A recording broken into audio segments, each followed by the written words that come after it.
روشنی ہے جو انسان کو تاریکیوں سے نکال دیتی ہے۔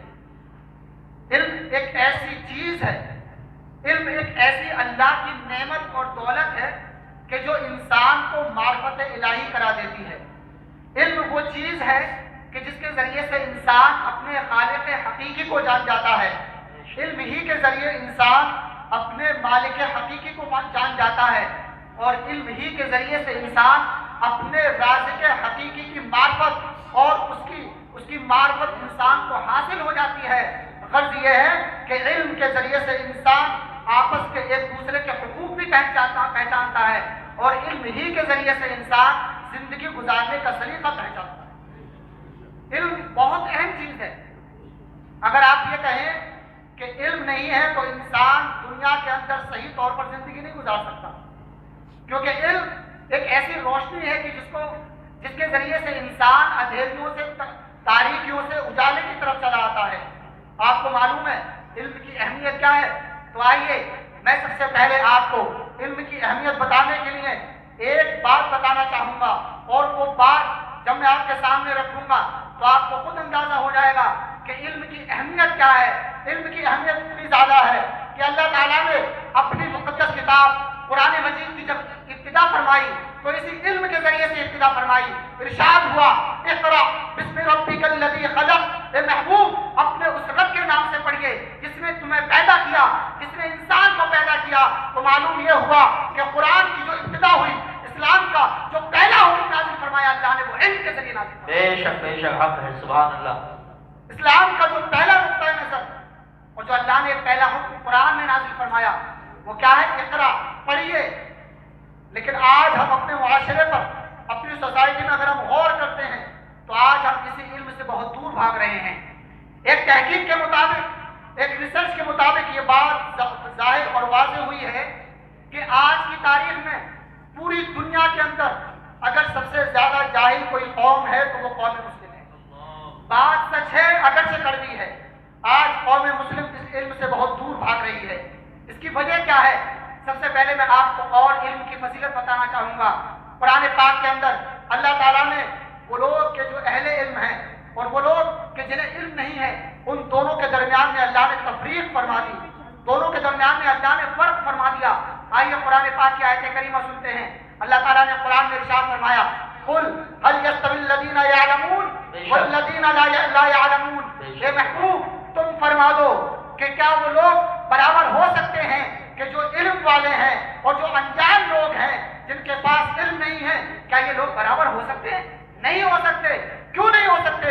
اس لیے کہ اس آیت کریمہ میں اللہ تعالیٰ نے ایک جو پہلا کلمہ قل کے بعد جو ارشاد فرمایا وہ ہے لفظ حل، اور لفظ حل عربی کے اندر آتا ہے نہیں کے معنی میں۔ کیا کے معنی میں آتا ہے؟ سوال کے لیے۔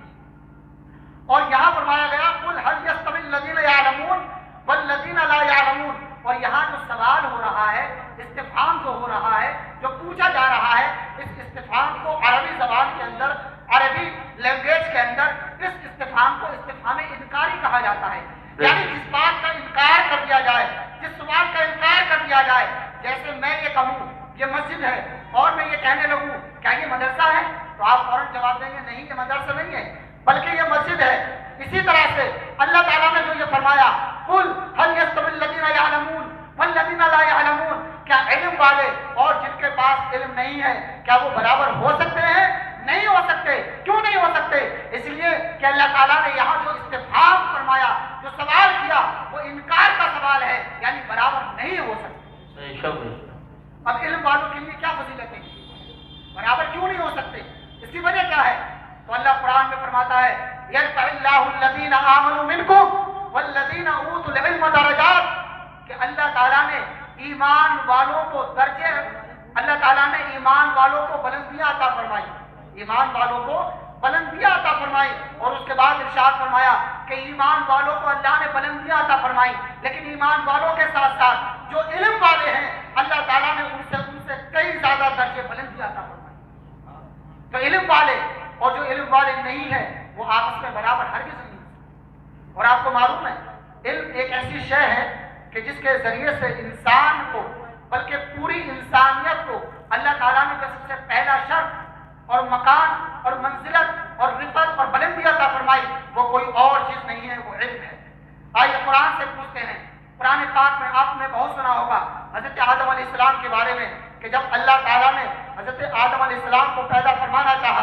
تو کیا ہوا؟ اللہ نے قرآن میں فرمایا وَإِذْ قَالَ رَبُّكَ لِلْمَلَائِكَةِ إِنِّي جَاعِلٌ فِي الْأَرْضِ خَلِيفَةً قَالُوا أَتَجْعَلُ فِيهَا مَن يُفْسِدُ فِيهَا وَيَسْفِكُ الدِّمَاءَ وَنَحْنُ نُسَبِّحُ بِحَمْدِكَ وَنُقَدِّسُ لَكَ۔ اللہ تعالیٰ نے فرشتوں سے ارشاد فرمایا اے نوری مخلوق، اے فرشتوں سنو، میں اپنا زمین میں ایک نائب بنانا چاہتا ہوں، میں اپنا ایک خلیفہ بنانا چاہتا ہوں۔ جب اللہ نے یہ فرمایا تو فرشتے عرض کرنے لگے اے مولا تبارک و تعالیٰ، تو انسان کو اپنا نائب، اپنا خلیفہ کیوں بنانا چاہتا ہے؟ یہ انسان تو وہ قوم ہے جو دنیا میں جانے کے بعد خوریزیاں کرے گی، لڑائیاں کرے گی، فساد کرے گی۔ فرشتے عرض کر رہے ہیں مولا کی بارگاہ میں، اللہ کی بارگاہ میں، مگر اعتراض نہیں کر رہے۔ یہ اعتراض نہیں ہے بلکہ ایک عرض ہے۔ عرض کیوں کر رہے ہیں؟ اس کی وجہ کیا ہے؟ انہیں کیسے معلوم کہ انسان دنیا میں جا کر کے فساد پھیلائے گا، انسان دنیا میں جا کر کے خوریزی کرے گا؟ انہیں یہ علم کیسے ہوا؟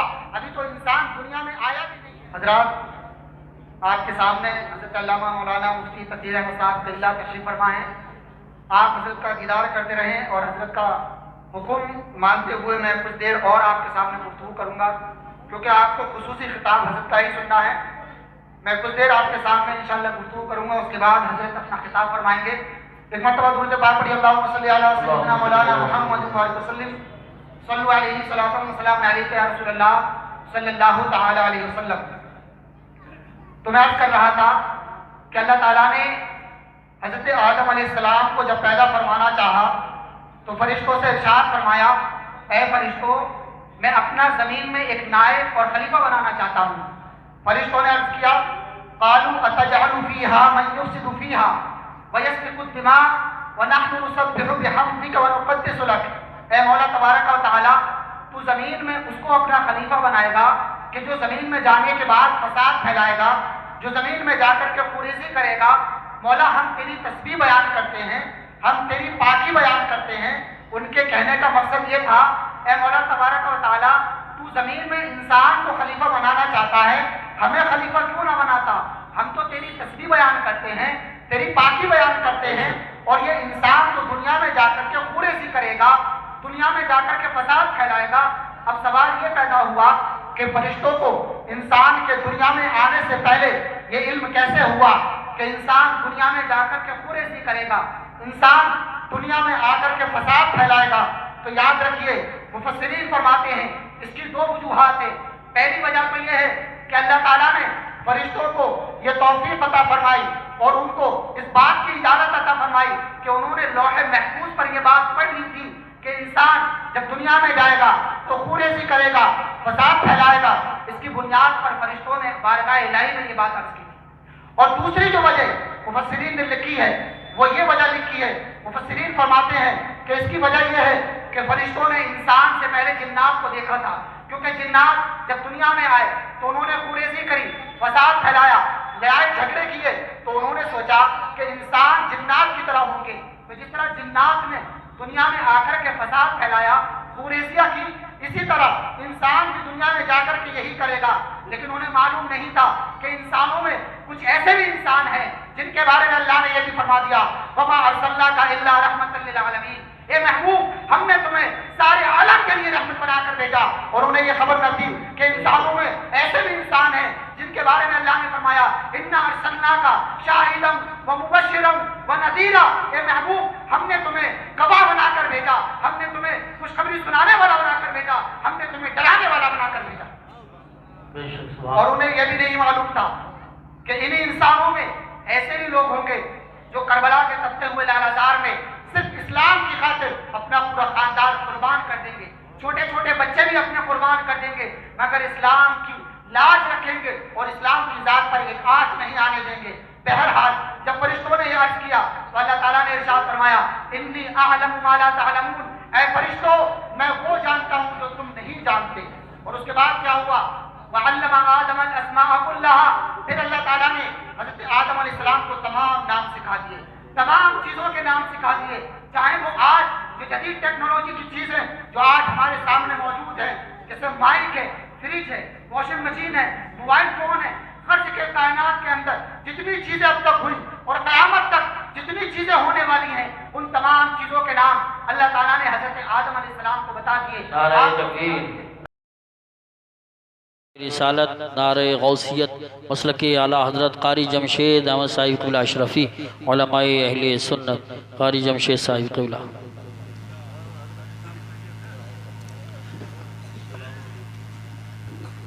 تو اللہ تعالیٰ نے ارشاد فرمایا وَعَلَّمَ آدَمَ الْأَسْمَاءَ كُلَّهَا ثُمَّ عَرَضَهُمْ عَلَى الْمَلَائِكَةِ فَقَالَ، پھر اس کے بعد اللہ تعالیٰ نے یہی نام فرشتوں پر پیش فرمائے اور ارشاد فرمایا انبئونی بِأَسْمَاءِ هَؤُلَاءِ إِن كُنتُمْ صَادِقِينَ، اے فرشتو اگر تم اپنے دعوے میں سچے ہو تو جو نام میں نے تمہیں بتائے ہیں وہ ذرا بتاؤ۔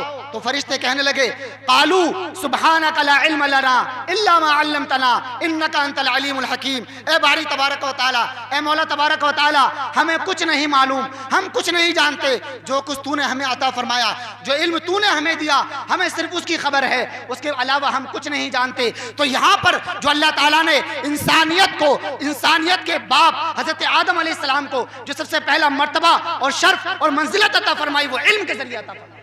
بے شک سبحان اللہ۔ آپ اس سے جانیے کہ علم کی کتنی زیادہ اہمیت ہے۔ اور آپ کو معلوم ہے ہم جس امام کی پیروی کرتے ہیں امام اعظم ابو حنیفہ رضی اللہ تعالیٰ عنہ، یہ کون امام اعظم ہے؟ یہ امام اعظم رضی اللہ تعالیٰ عنہ وقت کے وہ جلیل القدر امام ہیں کہ جن کے بارے میں امام شافعی رضی اللہ تعالیٰ عنہ بھی جن سے بڑی محبت فرماتے تھے۔ اور امام شافعی رضی اللہ تعالیٰ عنہ جب کسی مسئلے میں انہیں کوئی پریشانی ہوتی، کوئی الجھن ہوتی، تو آپ امام اعظم رضی اللہ تعالیٰ عنہ کی بارگاہ میں جاتے اور جانے کے بعد 2 رکعت نفل امام اعظم رضی اللہ تعالیٰ عنہ کے مسلک کے مطابق ادا کرنے کے بعد آپ کی بارگاہ میں حاضر ہوتے اور دعا کرتے اور امام شافعی رضی اللہ تعالیٰ عنہ کا مسئلہ حل ہو جایا کرتا تھا۔ سبحان اللہ، ماشاءاللہ۔ یہ امام اعظم کی شان ہے۔ امام اعظم کے بارے میں کتاب کا نام ہے مناقب الامام الاعظم، امام معید ابو المعید ابن احمد رحمۃ اللہ تعالی علیہ جو مکی ہیں اور ان کو وصال کیے ہوئے تقریباً 900 سال ہو چکے ہیں۔ یہ اپنی کتاب مناقب الامام الاعظم کے اندر جو عربی زبان میں ہے، اس میں امام اعظم رضی اللہ تعالیٰ عنہ کا ایک واقعہ ذکر فرماتے ہیں۔ وہ کیا ہے؟ فرماتے ہیں کہ ایک مرتبہ جو روم کا بادشاہ تھا اس نے ایک شخص کو کچھ مال لے کر کے بغداد بھیجا اور کہا کہ بغداد جاؤ اور بغداد کے علماء سے 3 سوال کرنا، اگر وہ جواب دے دیں تو یہ مال ان کو دے دینا، اور اگر جواب نہ دے پائیں تو یہ مال واپس لے آنا۔ جب یہ بادشاہ کا جو روم کا بادشاہ تھا اس کا جو مال لے کر کے جب یہ بغداد پہنچا اور اس نے کہا کہ میں علماء سے 3 سوال کرنا چاہتا ہوں، وہ منبر پر بیٹھ گیا اور سوال کرنے لگا۔ انہی لوگوں کے درمیان میں امام اعظم رضی اللہ تعالیٰ عنہ بھی تھے جو اس وقت آپ بچپن میں تھے، بچپن کا آپ کا عالم تھا، امام اعظم رضی اللہ تعالیٰ عنہ بھی موجود تھے۔ اس شخص نے 3 سوال کیے اور پہلا سوال یہ تھا کہ یہ بتاؤ تم اللہ کو ایک کہتے ہو، تو اگر اللہ ایک ہے، تم اللہ کو مانتے ہو اور اللہ کی عبادت کرتے ہو، تو بتاؤ کہ اللہ سے پہلے کون ہے؟ یہ پہلا سوال تھا۔ اور دوسرا سوال یہ تھا کہ یہ بتائیے کہ اللہ تعالیٰ کس طرف دیکھ رہا ہے، اس کا رخ کدھر ہے، اس کی جہت کدھر ہے۔ اور تیسرا سوال یہ تھا کہ اللہ تعالیٰ اس وقت کیا کر رہا ہے۔ امام اعظم رضی اللہ تعالیٰ عنہ اس وقت بچے تھے۔ امام اعظم نے فرمایا کہ میں تمہیں جواب دینا چاہتا ہوں۔ تو اس شخص نے کہا ٹھیک ہے جواب دو۔ امام اعظم نے فرمایا تم سائل ہو یا میں سائل ہوں؟ اس نے کہا میں سائل ہوں، یعنی پوچھنے والا۔ تو امام اعظم فرماتے ہیں کہ جو پوچھنے والا ہوتا ہے وہ نیچے بیٹھتا ہے اور جو جواب دینے والا ہوتا ہے وہ منبر پر ہوتا ہے۔ سبحان اللہ، سبحان اللہ۔ امام اعظم نے جب یہ فرمایا تو وہ شخص نیچے اتر کر آ گیا۔ آپ منبر پر تشریف فرما ہوئے، ارشاد فرمایا ایک ایک کر کے سوال کرو۔ اس نے پہلا سوال کیا یہ بتاؤ کہ اللہ سے پہلے کون ہے، اللہ کو ایک مانتے اس سے پہلے کون ہے؟ ارشاد فرمایا گنتی آتی ہے؟ کہنے لگا ہاں۔ فرماتے ہیں کہ گنتی گنو۔ اس نے گننا شروع کیا، 1 2 3 4 5 6 7 8 9 10۔ فرمایا الٹی گنتی گنو۔ اس نے الٹی گنتی گننا شروع کی، 10 9 8 7 6 5 4 3 2 1۔ فرمایا آگے گنو۔ کہنے لگا اے ابو حنیفہ، اے نعمان، یہ کیسے ہو سکتا ہے کہ میں اس سے پہلے گنوں؟ ایک سے پہلے کچھ نہیں آتا۔ تو امام اعظم نے فرمایا کہ جو ایک مجازی ہے، جو مجازی واحد ہے، جو واحد ہے، جب مجازی طور پر جو واحد ہے اس سے پہلے کوئی نہیں آتا ہے، اور جو حقیقی واحد ہے اس سے پہلے کون آ سکتا ہے؟ بے شک سبحان اللہ، سبحان، اس سے پہلے کوئی نہیں آ سکتا۔ امام اعظم نے فرمایا بتاؤ دوسرے سوال کیا ہے؟ تو وہ کہنے لگا دوسرا سوال یہ ہے کہ اللہ اس وقت کدھر دیکھ رہا ہے، اس کی سمت کدھر ہے، اس کی جہت کدھر ہے؟ ارشاد فرمایا ایک موم بتی کو لایا جائے۔ موم بتی لائی گئی، موم بتی کو جلایا گیا۔ ارشاد فرمایا بتاؤ اس جو یہ روشنی ہے اس کا رخ کدھر ہے؟ تو وہ کہنے لگا اے بچے سن، یہ جو روشنی ہے یہ روشنی نور ہے، اور نور کی کوئی سمت نہیں ہوتی، نور کی کوئی جہت نہیں ہوتی، نور جو ہوتا ہے وہ چاروں سمت یکساں ہوتا ہے۔ امام اعظم نے فرمایا جو مجازی نور ہے جب اس کے لیے چاروں سمت برابر ہیں تو جو حقیقی نور ہے، جو نور السماوات والارض ہے، جس نے ساری کائنات کو نور عطا فرمایا، اس کی سمت بھی ایک طرف نہیں ہو سکتی، اس کے لیے بھی چاروں سمت یکساں اور برابر۔ سبحان اللہ ماشاءاللہ۔ تیسرا اور آخری سوال کیا، وہ کہنے لگا یہ بتاؤ کہ اس وقت اللہ کیا کر رہا ہے؟ تو ارشاد فرمایا امام اعظم نے اس وقت میرا مولا تبارک و تعالی اللہ تعالیٰ یہ کر رہا ہے کہ تجھ جیسے ملحد کو ممبر سے اتار رہا ہے اور مجھ موحد کو ممبر پر چڑھا رہا ہے۔ یہ میرے مولا کی شان ہے کہ اس کے لیے ہر وقت ایک نئی شان ہوتی ہے۔ تو جب اس شخص نے یہ سنا کہ ایک چھوٹا سا بچہ ہے جو مسلمانوں کا بچہ ہے اور میرے اتنے مشکل سوالات کا جواب میرے مشکل سوالات کے جواب دے رہا ہے، تو وہ کہنے لگا میں مان گیا کہ جب مسلمانوں کے ایک چھوٹے سے بچے کا یہ عالم ہے تو مدینے والے تاجدار کا عالم سبحان اللہ سبحان اللہ۔ جب ان کے گدا بھر دیتے ہیں شاہان زمانہ کی جھولی، محتاج کا جب یہ عالم ہے مختار کا عالم کیا ہوگا؟ میں آپ کو ایک حدیث پاک سنانا چاہتا ہوں، صحیح بخاری کی حدیث پاک ہے۔ عن معاویہ رضی اللہ تعالی عنہ قال قلت سمعت رسول اللہ صلی اللہ تعالی علیہ وسلم من يرد اللہ به خیرا یفقہہ فی الدین وانما انا قاسم واللہ یعطی۔ اللہ کے رسول صلی اللہ تعالی علیہ وسلم ارشاد فرماتے ہیں کہ جب اللہ تعالیٰ کسی بندے سے بھلائی کا ارادہ فرماتا ہے تو اس کو دین کی سمجھ عطا فرماتا ہے، فقہ شرعی عطا فرماتا ہے، اور ارشاد فرماتے ہیں حضور فرماتے ہیں وَإِنَّمَا أَنَا قَاسِمْ وَاللَّهُ يُعْتِي، کہ میں بانٹنے والا ہوں اور اللہ عطا فرمانے والا ہے۔ سبحان اللہ سبحان۔ اب کچھ لوگ یہ کہنے لگے کہ اس حدیث پاک کو جو ذکر کیا ہے امام بخاری نے وہ کتاب العلم میں ذکر کیا ہے، تو مطلب یہ ہوا کہ حضور علم بانٹنے والے ہیں اور اللہ علم عطا فرماتا ہے۔ لیکن حضرت علامہ مولانا مفتی تقی احمد صاحب نے اس کا بہت پیارا جواب عنایت فرمایا۔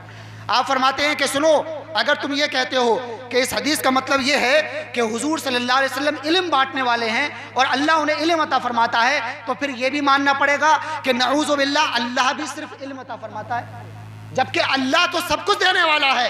تو جب اللہ سب کچھ دینے والا ہے تو میرے رسول بھی سب کچھ بانٹنے والے ہیں۔ بے شک بے شک۔ وَمَا آتَاكُمُ الرَّسُولُ فَخُذُوهُ وَمَا نَهَاكُمْ عَنْهُ فَانْتَهُوا، جو رسول تمہیں دیں اسے لے لو اور جس سے منع فرمائیں اس سے باز رہو۔ اب یہاں پر میں آپ کو دو چار باتیں اور عرض کرنا چاہوں گا، وہ یہ کہ یہ میں نے آپ کو علم حاصل کرنے کی فضیلت بتائی۔ علم دین حاصل کرنا کتنا زیادہ فضیلتوں کا حامل ہے، علم دین حاصل کرنے میں کتنی زیادہ فضیلتیں ہیں، لیکن پیارے اسلامی بھائیوں میں آپ سے یہ نہیں کہوں گا کہ آپ اپنی تمام اولاد کو، اگر آپ کے 4 بیٹے ہیں یا 5 بیٹے ہیں تو آپ 5 کو عالم دین بناؤ، میں آپ سے یہ نہیں کہوں گا۔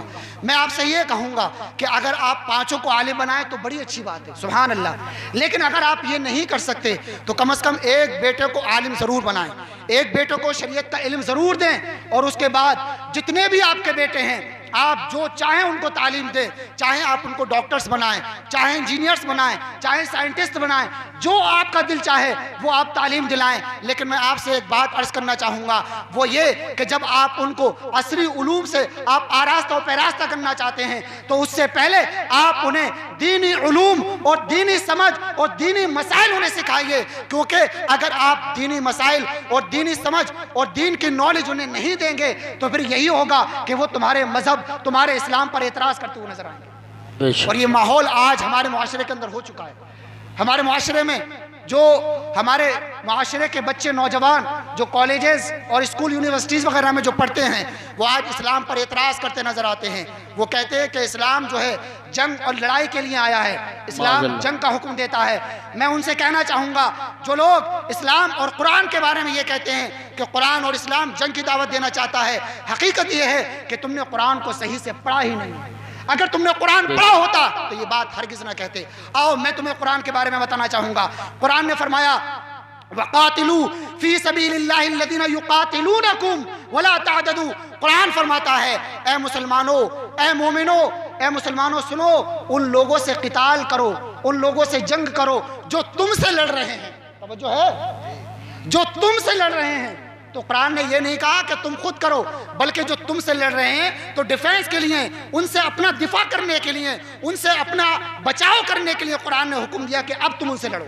جو تم سے لڑ رہے ہیں، ابتدا کے لیے حکم نہ دیا اسلام نے، قرآن نے ابتدا کرنے کا حکم نہ دیا، بلکہ یہ فرمایا جو تم پر حملہ کرنا چاہتے ہیں ان کا حملہ تم دور کرو اور ان سے بدلہ لو، اور جو تم پر ظلم کرنا چاہتے ہیں ان کے ظلم کو تم دفاع کرو۔ اسلام نے یہ نہیں کہا کہ تم خود جنگ کرو، بلکہ اسلام نے یہ کہا کہ جو تم پر حملہ کرنا چاہتے ہیں تم ان کا جواب دو۔ وقاتلوا فی سبیل اللہ، اور یہ بھی کہا کہ اللہ کے راہ میں ہونا چاہیے، ریاکاری کے لیے نہیں ہونا چاہیے، دکھاوے کے لیے نہیں ہونا چاہیے، اپنی ذات کے لیے نہیں ہونا چاہیے، بلکہ اللہ نے فرمایا فی سبیل اللہ، اللہ کی راہ میں ہو، اللہ کے لیے ہو، خالص اللہ کے لیے ہو۔ وقاتلوا فی سبیل اللہ الذین یقاتلونکم ولا تعتدوا، اور پھر یہ بھی فرما دیا کہ حد سے آگے نہ بڑھنا، جتنا معاملہ ہے اتنے پر رہنے دینا، بچوں کے ساتھ زیادتی نہ کرنا، بچوں سے لڑنے کی ضرورت نہیں ہے، عورتوں سے لڑنے کی ضرورت نہیں ہے، بوڑھے لوگوں سے لڑنے کی ضرورت نہیں ہے، بلکہ جو تمہارا مقابلہ کرنا چاہتا ہے، جو تم سے لڑنا چاہتا ہے تم ان کا جواب دو، اس کے علاوہ تمہیں اور کچھ کرنے کی ضرورت نہیں ہے۔ یہ ہے اسلام، یہ ہے مذہب اسلام۔ تو پیارے اسلامی بھائیوں، میں آپ سے بس یہی عرض کرنا چاہوں گا کہ آپ اپنے بچوں کو بے شک جو تعلیم دینا چاہیں وہ تعلیم دیں، لیکن اس سے پہلے آپ اسلام کی بھی تعلیم دے لیں، ورنہ یہ ہوگا کہ جب ایک مرتبہ امین ملت جو مہاراجہ شریف کے امین میاں ہیں وہ فرماتے ہیں کہ ایک مرتبہ میں ایک نماز جنازہ کے لیے جب پہنچا تو میں نے دیکھا کہ ایک انجینئر تھے، ان کے والد کی نماز جنازہ تھی۔ جب نماز کے لیے ہم کھڑے ہوئے تو انجینئر صاحب کہنے لگے کہ تھوڑا جگہ بنا کر کھڑے ہوں تاکہ سجدہ آرام سے کر لیا جائے۔ کتنے افسوس کی بات ہے، انہیں یہی نہیں پتا کہ نماز جنازہ میں سجدہ ہوتا بھی ہے کہ نہیں ہوتا ہے۔ یہ آج ہمارے قوم مسلم کے نوجوانوں کا معاملہ ہو چکا ہے۔ تو پیارے اسلامی بھائیوں، اس کی پکڑ آپ کی بھی ہونی ہے، کل بروز قیامت آپ سے بھی اس کے بارے میں سوال ہونا ہے۔ میں اپنی گفتگو یہیں پر ختم کرتا ہوں۔ مولا تبارک و تعالی ہم سب کو صحیح طور پر اسلام پر چلنے کی توفیق عطا فرمائے، اور علم دین اور عصری علوم ہم کو سنت رسول صلی اللہ علیہ وسلم کے مطابق سیکھنے اور ان پر عمل کرنے کی توفیق عطا فرمائے۔ وآخر دعوانا الحمدللہ رب العالمین۔